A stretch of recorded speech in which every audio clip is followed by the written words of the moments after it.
Welcome to In the Workshop, a mystery item. This is part 1. When I recently bought an old Land Rover from the estate of a deceased friend, I was given this small machine. If anyone definitely knows what it is, please let me know. But don't make a wild guess, as I've already done that a few times. I think that it is an old vacuum pump, but I've never seen one like this. It's a really nice thing to look at, and it will make quite a good ornament, but that's not good enough for me. I want to see it working. The pulley wheel is a standard commercial item, and it says SKF on it, or Skefco. My first thought was, why is it built this way? Surely it would have been much easier to construct using a directly coupled electric motor. So it looks like this has come out of some sort of a square box where space is at a premium. I do like the chrome piping, although by this time in its life it does need a bit of a clean. I'm going to put the whole thing in my ultrasonic cleaner to get rid of the surface dirt and hopefully remove some of the damaged paint. This appears to be a very well designed and well thought out commercial item. And here is a clue as to what it is. The badge says Arnold & Sons, John Bell and Croydon Surgical Instrument Manufacturers, 50 to 52 Wigmore Street, London, W1. I had a quick Google, and to my delight I found the Arnold & Sons complete catalogue from way back in the 1700s. I looked at every page of the catalogue, which was full of things that looked like torture implements. Then I thought to myself, I know, I'll look at the John Bell and Croydon catalogue, but no, I didn't find it in that either. This was a bit of a waste of time, so I did what I do best. I started to take it apart. 4 bolts hold the inspection cover on the side. I removed these in order to remove the cover. I'm guessing that the hexagon plug in the cover is to top it up with oil, because this is some sort of a pump. I'm convinced about that. And there has to be some way of lubricating the moving parts inside. I removed this cover very carefully because I didn't want to rip the gasket. I used a screwdriver to separate the gasket from the plate, and thankfully I didn't tear it. This corner was a bit tricky, but I took my time and carefully levered the gasket away from the main casing. Time to take a look inside. It's very dark in there, and although I could clearly see what was inside, the camera could not, so I enlisted the help of a powerful light.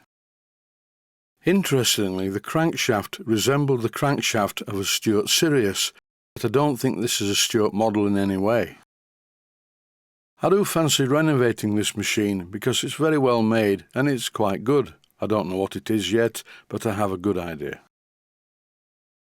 What puzzles me though is there's only one outlet from it. The other outlets that come from the top valve cover merge into one, and this in turn is firmly fitted to a box underneath the engine, which is quite strong and completely airtight. In this clip I've refitted the inspection cover, and you can clearly see the drain plug or the filler plug, whichever way you want to look at it. There are some marks around the pulley, so I think it has been used. These are marks from the belt. And here's the pressure fitting on the pipe that goes into the tank underneath the assembly. As a wild guess, I think this is a reservoir tank to smooth out the pulses from the vacuum pump. Here, as you can see, it splits into 2. It's beautifully made. The chrome's possibly past its best, but it should be redeemable, and the entire thing wants cleaning. I really am quite puzzled what's going on with the valve arrangement at the top of this pump. And the only way to find out is to have a look inside.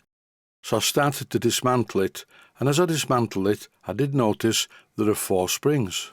And these 4 springs hold flap valves in place that are made of some kind of hard rubber, which appears to be in good condition.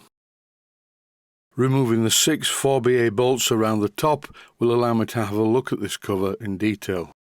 There are, by the way, 4 springs and 4 flap valves. I've never seen anything like this before. And as I mentioned at the beginning, please don't send me wild guesses as to what it is. I can do that, but if you do know for certain what this is, I would appreciate a communication. The pistons are quite greasy with some sort of black grease, as you can see by my hand. I think this grease is of the molybdenum disulfide type because it's very black, but it may just be old. With the top cover removed, I can take a close look at the top side of it, and here it is. There are spring guides on the top surface of the main cover, and there are also spring guides on the inside of the twin pipes that go down to one pipe, in turn which goes to the box at the bottom. Here are some shots of the engine before I started to dismantle it. And when I turned the flywheel by hand, it didn't appear to do much, but maybe you need to reach a certain RPM before it starts to work. Once again, I don't know because I've never seen anything like this before. The next part of the job is to give the entire engine a thorough clean and remove the damaged paint ready for a repaint. The colour, by the way, is known as Eau de Nil, and I will probably repaint it using the same colour. That's it for this first episode. More to follow. Stay safe, stay healthy. Thanks for watching, and I hope you found it useful. Please take the time to visit my Mainsteam Models website and click on the section of the website that says Video Playlists. And by doing that, you can find other videos that you may like to watch. And by using the playlists, you can actually watch the videos back to back.